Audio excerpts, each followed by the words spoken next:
안녕하십니까. 전화특 교수입니다. 이번 시간 여러분들과 74번 문제풀이를 하도록 하겠습니다. 자, 여러분들 교재에 있는 74번 문제를 보세요. 굴뚝 배출 가스 중에 아황산 가스의 연속 자동 측정법의 종류로 옳지 않은 것을 찾으시오 그랬어요.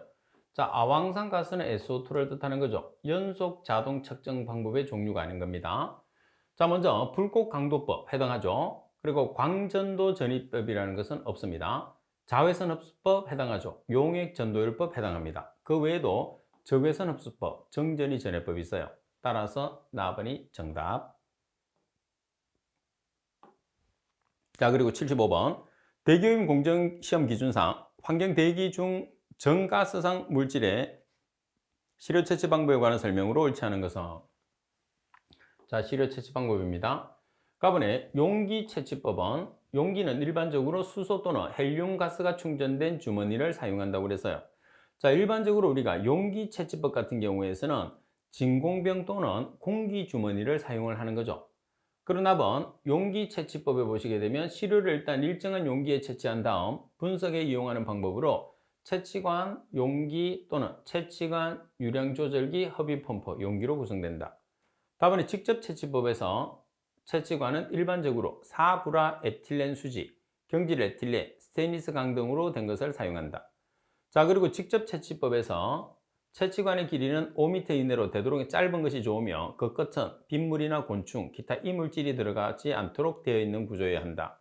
자, 여기서 불화 에틸렌을 우리가 불화라는 말이 들어가게 되면 플로르라고 그러죠. 플로르. 그래서 플로린화 에틸렌 수지 이렇게도 부르기도 합니다. 자, 가번이 정답. 그리고 76번에 보면 배출가스 중에 굴뚝 배출 시료 채취 방법 중 분석 대상 기체가 폼알데하이드일 때 채취관이나 연결관의 재질로 옳지 않은 것은, 자, 연결관은 우리가 도관이라고도 하죠. 가번에 석영, 나번에 보통강철, 다번에 경질유리, 나번에 플로로 수지. 자, 보통강철로 우리가 사용할 수 있는 시료 채취관이나 연결관 같은 경우에서는 NH3와 CO, 그래서 암모니아와 일산화탄소는 보통강철을 쓸 수 있는데 다른 기체에서는 쓸 수가 없어요. 따라서 4번이 정답.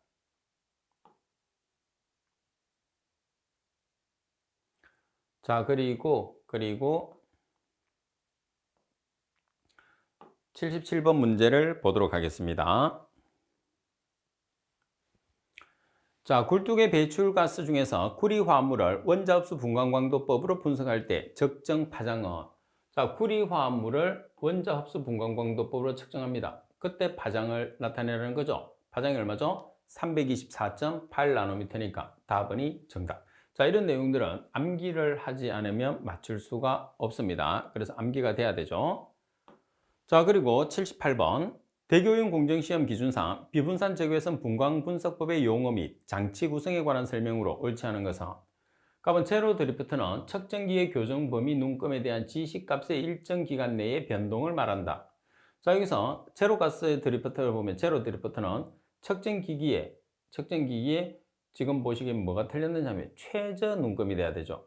최저 눈금에 대한 지시값의 일정 기간 내의 변동을 제로 드리프트라고 그래요. 그래서 측정기의 최저 눈금에 대한 지시값의 일정 기간 내의 변동. 그리고 비교가스라는 것은 시료셀에서 적외선 흡수를 측정하는 경우에 대조가스로 사용하는 것으로 적외선을 흡수하지 않는 가스, 대조가스로 사용하는 건데 적외선을 흡수하지 않는 가스입니다. 그리고 광은은 원칙적으로 흑체 발광으로, 자, 니크로뮴선 또는 탄화규소의 저항체의 전류를 흘려서 가열한 것을 사용하죠.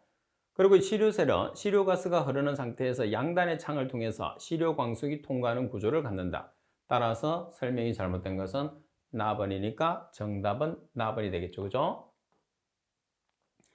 자, 그리고 79번 문제를 보겠습니다. 다음 굴뚝 배출가스를 분석할 때 아연화는 나프탈 에틸렌 다이아민법이 시험 방법인 물질로 옳은 것을 찾으시오 그랬어요. 자, 아연화는 나프탈 에틸렌 다이아민법은 질소산화물을 분석하는 방법이죠. 따라서 라번이 정답이 됩니다. 그리고 80번 문제를 보시게 되면 환경 대기 중에 아황산 가스를 파라로 잘림법으로 분석할 때 다음 간섭에 대한 제거 방법을 옳은 것은, 파라로 잘림법은 수동법이 되는 거죠. 자, 갑은 질소산화물은 측정 시간을 늦춘다. 그러면 pH를 4.5 이하로 조절한다. 오존은 설파민산을 사용한다. 망간이나 철, EDTA 및 인산을 사용한다고 그랬어요. 자, 지금 여기서 여러분들 오존과 질소산화물이 바뀌었어요. 그죠? 질소산화물은 설파민산을 주입해서 우리가 제거하고 오존은 측정 시간을 늦추면 되죠. 반면에 크롬은 EDTA 및 인산을 사용을 합니다. 그리고 망간이나 철도 EDTA와 인산을 사용하죠. 따라서 바르게 된 설명은 랍은 하나밖에 없습니다. 자, 그리고 81번 문제를 보시게 되면 대기환경 보전 법령상 황합류 기준에 부적합한 유류를 판매하여 그 해당 유류의 회수 처리 명령을 받은 자는 시도지사 등에게 그 명령을 받은 날로부터 며칠 이내에 이행 완료 보고서를 제출하느냐고 그랬어요. 자, 며칠 이내에 이행 완료 보고서를 제출해야 되나요? 그렇죠. 5일 이내가 됩니다. 따라서 정답은 가번이 정답. 자, 그리고 82번 문제를 보도록 하겠습니다. 82번에 보시면 대기환경보전법령상 자동차 연료형 첨가제의 종류가 아닌 것을 찾으시오. 자, 그러면 자동차 연료의 첨가제의 종류를 보시면 가번에 세척제 해당합니다. 나번에 청정분산제 해당하죠. 다번에 성능향상제는 없어요. 그리고 유동성 향상제 해당하죠. 다번이 정답. 자, 그럼 첨가제의 종류를 보시면 세척제가 있습니다. 그리고 청정분산제, 매연흑제제, 다목적 첨가제, 옥탄가 향상제, 세탄가 향상제, 유동성 향상제, 그리고 윤활유 향상제. 그래서 여기서 향상제라는 말이 많거든요. 그래서 얘를 정리를 하세요. 그래서 옥탄가, 세탄가. 옥탄가가 있으니까 옥탄가는 휘발유, 세탄가는 경유 같이 들어가는 거죠. 그 다음에 유동성, 그리고 윤활유는 전부 다 향상제예요. 반면에 세척제, 청정분산제, 다목적 첨가제, 매연흑제제 얘들만 기억을 해놓으면 나머지는 향상제가 붙는다는 것을 같이 정리를 해놓으면 조금이라도 쉽게 문제를 맞출 수가 있습니다. 자, 그리고 83번 문제를 보도록 하겠습니다. 대기환경보전법령상 용어의 뜻으로 틀린 것을 찾으시오 그랬어요. 자, 갑은 대기오염 물질은 대기 중에 존재하는 물질 중 심사평가 결과 대기오염의 원인으로 인정된 가스와 입자성 물질로서 환경부령으로 정하는 것을 대기오염 물질이라고 하죠. 그리고 납은 기후생태계 변화 유발 물질은 지구온난화 등으로 생태계의 변화를 가져올 수 있는 기체상 물질입니다. 기체상 물질로서 온실가스와 환경부령으로 정하는 것 두 가지를 이야기하죠. 다음에 매연은 연소할 때 생기는 유리탄소가 주가 되는 미세한 입자를 우리가 매연이라고 하죠. 반면에 촉매제라고 하면 자동차에서 배출되는 대기오염 물질을 줄이기 위해서 자동차에 부착 또는 교체하는 장치로 환경부령으로 정하는 저감 효율에 적합한 장치. 자, 바르게 된 설명을 풀이를 보겠습니다. 배출가스를 줄이는 효과를 높이기 위해서 배출가스 저감 장치에 사용하는 화학물질로서 환경부령으로 정하는 것으로 정의를 내리죠. 그래서 법령이라는 것은 법령에 있는 내용이 그대로 인용이 돼야지 맞는 문구가 됩니다. 따라서 라번이 틀렸어요. 의미만 맞으면 안 됩니다. 자, 그리고 여러분들 84번 문제를 보도록 하겠습니다. 대기환경보전법령상 수도권 대기환경청장, 국립환경과학원장, 한국환경공단이 설치하는 대기오염 측정망의 종류에 해당하지 않는 것을 찾으시오 그랬어요. 가번에 대기오염 물질의 국가 배경 농도와 장거리 이동 현황을 파악하기 위한 국가 배경 농도 측정망, 그리고 대기오염 물질의 지역 배경 농도를 측정하기 위한 교외 대기 측정망, 그리고 도시 지역의 휘발성 유기화합물 등의 농도를 측정하기 위한 광화학 대기오염 측정망, 그리고 대기 중에 중금속 농도를 측정하기 위한 대기 중금속 측정망. 자, 문제 조건에서 여러분들 해당하지 않는 것을 찾으라고 그랬어요. 그러면 지금 시도지사에 관계되는 내용이 나온다는 소리겠죠. 그죠? 그래서 정답이 뭐가 되나요? 자, 여기서는 중금속은 시도지사가 측정하게 돼요. 따라서 라번이 정답입니다. 자, 풀이를 조금 더 살펴보시게 되면 잘 기억을 해야 돼요. 자, 수도권 대기환경청장, 국립환경과학원장, 그리고 한국환경공단에 설치 운영하는 대기오염 측정망의 종류에는 자, 교외 대기 측정망, 그리고 국가 배경 농도 측정망, 유해 대기물질 측정망, 광화학 대기오염 물질 측정망, 산성 강화물 측정망, 지구대기 측정망, 그리고 대기오염 집중 측정망, 미세먼지 성분 측정망이 있어요. 반면에 시도지사는 우리가 도시대기 측정망, 도로변대기 측정망, 중금속 측정망, 이 세 가지는 시도지사. 그래서 시도지사에 관계되는 내용이 여러분들이 정확하게 먼저 기억을 하면 좋겠죠. 왜? 종류가 적으니까. 그래서 반드시 두 가지 상태를 꼭 기억을 해야 돼요. 상당히 중요한 내용입니다. 꼭 정리해 놓으세요.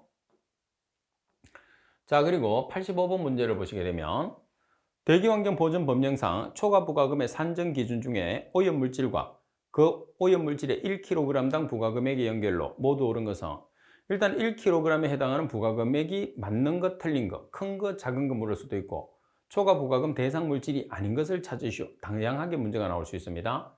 자, 그럼 황산화물은 500원, 암모니아는 1,400원, 나버린 먼지는 얼마죠? 770원, 이산화탄소는 1,600원, 불소화물은 2,300원, 시아노아수소는 7,300원, 염소는 해당 사항이 없어요. 법이 개정되어서 염소는 이제는 해당 사항이 없고, 염화수소는 7,400원. 따라서 빠르게 설명된 것은 가번이 정답이 되는 거죠. 꼭 외워놔야 됩니다. 아주 중요한 문제입니다. 문제를 외우면 안 돼요. 여러분들이 이론에 가서 초과 부과금 항목에 해당하는 1kg당 부과금액을 암기를 해 놓으셔야 되겠죠. 자, 그리고 86번에 보면 다음은 대기환경보전법령상 대기오염 물질의 배출시설 기준이다. 갈로에 알맞은 것을 찾으시오 그랬어요. 폐수나 폐기물 처리 시설인데 시간당 처리 능력이 0.5 세제곱미터 이상인 폐수, 폐기물 정발시설 및 농축시설입니다. 그리고 용적이 0.15 세제곱미터 이상인 폐수, 폐기물 건조시설 및 정제시설.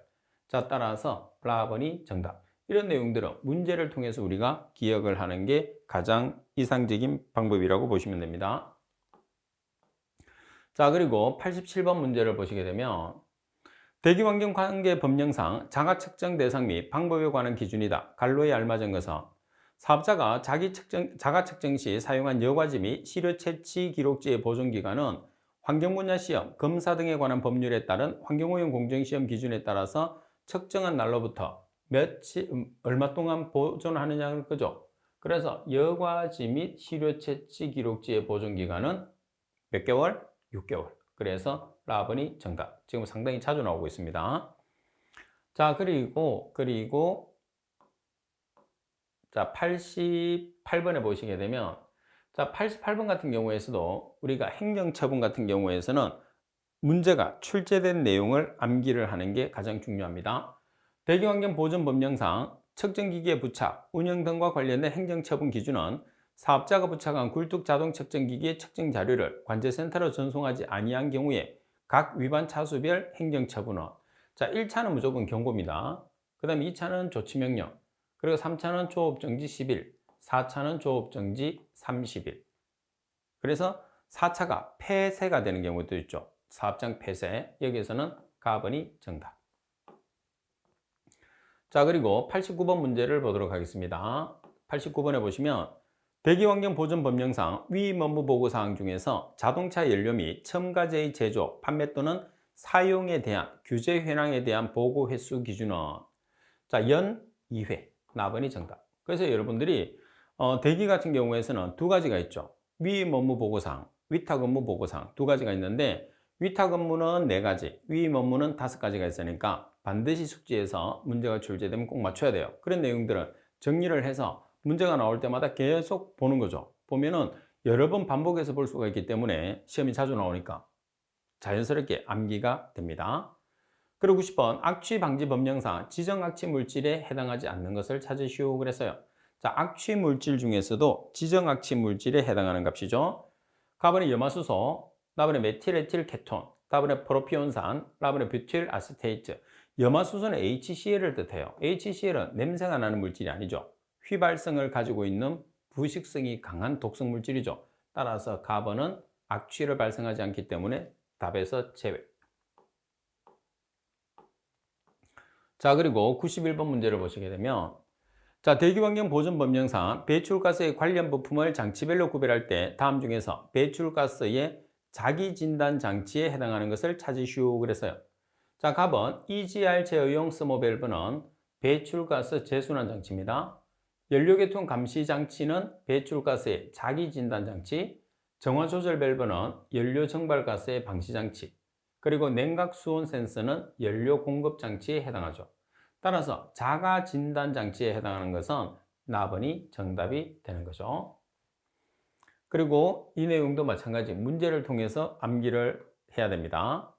자, 그리고 92번 문제를 보시면 대기환경보존법령상 배출오염 기준의 준수 여부를 확인하기 위해서 환경부령으로 정하는 대기오염도 검사기관에 해당하지 않는 것은, 자, 대기오염 검사기관에 해당을 하려고 하면 기술과 장비를 갖추고 있어야 됩니다. 가장 대표적인 게 한국환경공단, 그리고 특별자치도에 있는 보건환경연구원, 그리고 국립환경과학원은 인력과 장비를 가지고 있는 업체죠. 반면에 한국기술인협회하고는 관계가 없어요. 가번이 정답. 대신에 이제 환경청도 해당합니다. 유역환경청이나 지방환경청이나 수도권 대기환경청. 자, 그리고 83번 문제를 보시게 되면 대기환경보존법령상 사업자가 환경기술인을 바꾸어 임명하려는 경우에 그 사유가 발생한 날로부터 며칠 이내 5일 이내에 임명을 하시면 됩니다. 답은이 정답. 자, 그러면 풀이에 환경기술인의 임명기간을 여러분들이 보시게 되면, 자, 두 가지죠. 최초로 배출 시설을 설치한 경우는 가동 개시 신고와 동시에, 반면에 기존에 있던 사람을 교체하는 거예요. 그래서 바꾸어서 임명하는 경우에서는 우리가 사유가 발생한 날로부터 5일 이내에 임명을 해주시면 됩니다.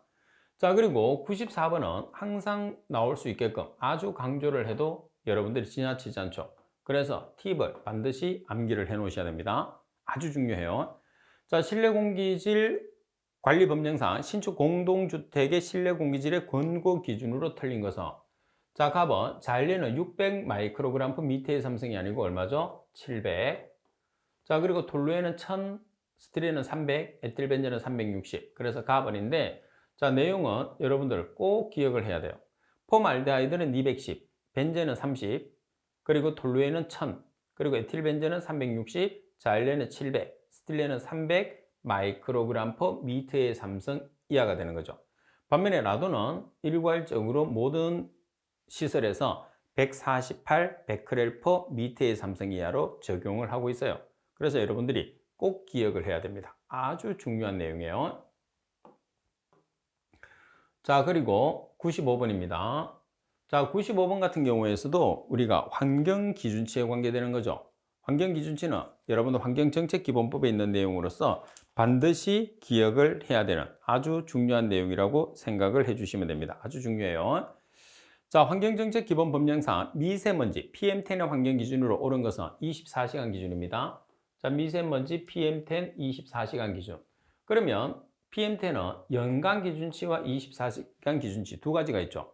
자, 연간은 50 마이크로그램 per 미터의 삼성 이하, 24시간은 100. 그러니까 여기서는 24시간을 물으니까 100이 정답이 되는 거죠. 반면에 PM2.5라는 초미세먼지 같은 경우에서는 연간은 15, 24시간은 35 마이크로그램 per 미터의 삼성 이하의 환경 기준을 가지게 되죠. 그래서 팁을 제가 만들어 놓은 것은 여러분들이 비교를 해서 공부를 해야지 안 헷갈리는 내용들을 주로 팁을 만들어 놨거든요. 지금같이. 그래서 PM10과 PM2.5도 반드시 비교를 해서 기억을 해야 돼요. 그리고 중요한 건 뭐냐면 여러분들이 환경정책기본법에 있는 대기환경기준치를 완벽하게 숙지를 하는 게 가장 중요하다. 반드시 숙지를 해야 됩니다. 자, 그리고 96번 문제를 보시게 되면, 자, 대기환경보존법령상 배출시설의 설치 허가를 받은 자가 대통령령으로 정하는 중요한 사항에 특정 대기위의 물질의 배출시설을 정설하고자 하는 경우에 배출시설의 변경 허가를 받아야 되는 시설의 규모 기준은 그래서요. 자, 여기서 변경 허가를 받아야 되는 기준입니다. 자, 얼마가 되는 거죠? 100분의 30. 그래서 100분의 30 이상 정설하는 경우. 답은이 정답입니다. 자, 그러면 지금 여기서는 어떤 물질이냐면 특정 대기 유해 물질을 기준을 하는 거예요. 그러면 일반 물질하고 한번 비교를 해 보겠습니다. 여러분들 시험에 두 가지 나오니까. 자, 일반 물질이라고 하면 100분의 50이에요. 100분의 50. 반면에 특정 대기 유해 물질이라고 하면 100분의 30. 두 가지를 꼭 비교를 해야 됩니다. 일반 대기 오염 물질은 100분의 50. 특정 대기 유해 물질은 100분의 30 이상 정설이 되는 경우에서는 반드시 변경 허가를 받아야 됩니다. 자, 그 다음에 97번 문제를 보시게 되면 대기환경 보전 법령상 기후 생태계 변화 유발 물질과 가장 거리가 먼 것은 답은 이산화질소. 자, 질소 화합물에서는 이산화질소가 아니고 뭐예요? N2O라는 아산화질소가 들어가는 거죠. 그래서 가번이 정답. 나번의 메탄, 다번에 과불화탄소, 라번의 염화불화탄소는 해당하죠. 자, 구체적으로 보면 가장 대표적인 게 이산화탄소죠. 그리고 메탄, 아산화질소, 수소불화탄소, 과불화탄소, 육불화황, 염화불화탄소, 수소염화불화탄소는 기후생태계 변화 유발 물질이에요. 그래서 질소 화합물에서는 이산화질소나 일산화질소가 포함되는 게 아니고 N2O라는 아산화질소가 포함된다는 것을 꼭 기억을 할 수 있도록 하셔야 됩니다. 자, 그리고 98번 문제를 보겠습니다. 자, 98번 문제를 보시면 환경정책 기본 법령상 벤젠의 대기 환경 기준은 자, 연간 평균치를 기준한다고 그랬어요. 그래서 지금 환경정책 기본 법상에 있는 대기 환경 기준치가 매회 2문제씩 나오거든요. 지금도 보면 조금 전에 우리가 미세먼지도 나왔고 그만큼 중요한 부분을 차지하니까 여러분들이 반드시 암기를 해야 돼요. 설사 여러분들 시험에 안 나온다 하더라도 그만큼 중요도가 높아요. 그러면 실기에도 또 나올 수 있거든요. 꼭 암기하세요. 자, 여기서 연간 평균치, 벤젠의 연간 평균치는 5마이크로그램/m의 삼성 이하가 됩니다. 따라서 라번이 정답. 이런 내용은 암기를 하면 여러분들이 쉽게 문제를 맞출 수 있는데 암기를 하지 않으면 못 맞춰요. 그러면 얼마나 억울해, 그죠? 나오는 걸 뻔히 알면서도. 그래서 꼭 암기할 수 있도록 하십시오. 여러 번 여러분들이 문제가 나올 때마다 그 표를 보면서 계속 읽고 답을 맞춰보면 자연스럽게 암기가 됩니다. 그리고 99번 환경정책 기본법령상 환경부 장관은 국가환경종합계획의 종합적, 체계적 추진을 위해서 몇 년마다 환경보전 중기종합계획을 수립하여야 되느냐고 그랬어요. 자, 여기서는 환경보전 중기종합계획이에요. 장기가 아니고 중기란 말이에요. 단기, 중기, 장기가 있잖아요. 장기는 보통 10년, 중기는 5년마다 우리가 수립을 합니다. 따라서 라번이 정답. 자, 그리고 100번을 보겠습니다. 대기환경보전법령상 대기오염 경보의 발령 시 단계별 조치 사항으로 틀린 것은 자, 주의보는 주민의 실내활동 자제 요청, 그리고 경보는 주민의 실내활동 제한 요청, 강제성이 들어가죠. 경보는 사업장의 연료 사용량의 감축 권고, 그리고 중대 경보는 완전히 금지가 되는 거죠. 자동차 사용의 제한 명령이 아니고 자동차의 통행 금지가 되는 거예요. 자, 그러면 단계별 조치 사항을 보겠습니다. 자, 주의보, 경보, 중대경보 세 가지로 나타내는데 주의보는 사정을 하는 거예요. 관공서에서 개인에게. 근데 경보부터는 약간 강제성을 띠는데 중대경보는 완전히 강제성을 띠는 거죠. 따라서 주의보는 주민의 실내 활동에 자제 요청을 하는 거예요. 그리고 자동차 사용에 자제 요청. 반면에 경보로 들어가게 되면 주민의 실내 활동을 제한을 합니다. 그리고 자동차 사용의 제한. 그리고 사업장의 연료 사용량의 감축 권고. 자, 반면에 이제는 마지막 단계가 되는 중대 경보가 되면 주민의 실내 활동에 금지를 요청합니다. 자동차 통행도 금지, 그리고 사업장의 조업 시간도 단축을 명령을 하는 거죠. 그래서 세 가지로 나타낼 수 있으니까 여러분들이 반드시 정리를 해야 돼요. 그만큼 중요합니다. 특히 여러분들 교재 지금 문제에서 팁을 달아놓은 것은 이론편이 있는데도 불구하고 팁을 달아놨다는 소리는 그만큼 여러분들이 공부를 해야 되는 아주 중요한 파트라는 소리입니다. 그래서 그런 내용들은 팁을 통해서 공부를 해도 좋겠지만 다시 이론 부분으로 찾아가서 노트에다가 여러분들 수업 끝나고 나면 한번 복습을 하잖아요. 그 복습하는 시간에 노트에다가 정리를 해 놓으세요. 정리를 한 다음에 이 문제가 다시 나왔을 때 예를 들어서 뭐 환경기준치에 관계되는 내용이다. 그러면 환경기준치가 나오면 그 표를 한 번 더 눈으로 쭉 보는 거죠. 그리고 답을 찾으면 10문제가 나오면 10번 나오면 10번을 보게 되는 거예요. 자주 나오는 거는 그만큼 여러분들이 여러 번 볼 수 있다는 거죠. 그래서 가장 좋은 암기법은 여러 번 보는 게 제일 중요한 거죠. 그래서 정리하면서 한번 여러분들 공부하고 그 다음 문제가 나올 때마다 계속적으로 반복을 하시면 그만큼 공부해서 암기하는 데는 그거보다 좋은 게 없어요. 그래서 제 말을 믿고 노트를 한번 정리해 보세요. 그래야 또 중요한 내용들은 시험 치기 전에 그 노트를 활용을 할 수가 있거든요. 그러니까 나름대로 한 번씩 꼭 정리를 할 수 있도록 하십시오. 자, 이번 시간 수업은 이것으로 마치도록 하겠습니다. 수고하셨습니다.